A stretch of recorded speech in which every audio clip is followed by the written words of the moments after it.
Hello everyone, welcome छ तपाईहरुलाई मेरो भिडियोमा। आज चाहिँ म बिहानै उठेर खाना सब्जी गरिसकेपछि स्कुल लानको लागि मैले नर्सरी गरेर राखेको फुलहरु चाहिँ भेला पारे कति जस्तो हुन्छ भनेर। साथीहरु मसँग चाहिँ एकदमै बिग खालको मात्र फ्लावर्सहरु थियो। यो फुल बाँच्यो भने चाहिँ एकदमै राम्रो खालको छ है। अनि अघिको गुलाबको नर्सरी गरेको फुल चाहिँ यस्तो खालको फुल छ, लहरा जान्छ तर पनि एकदमै बेस्ट बुके खालको क्या फुल्ने चाहिँ। अनि म चाहिँ स्कुल पुगिसके है त साथीहरु।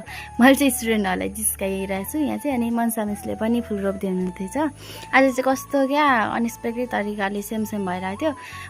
मनसा मिस, आस्का मिसले पनि फुलहरु ल्याउनु भएछ घरमा भएको जति। अनि उहाँले देखाउँदै हुनुहुन्छ।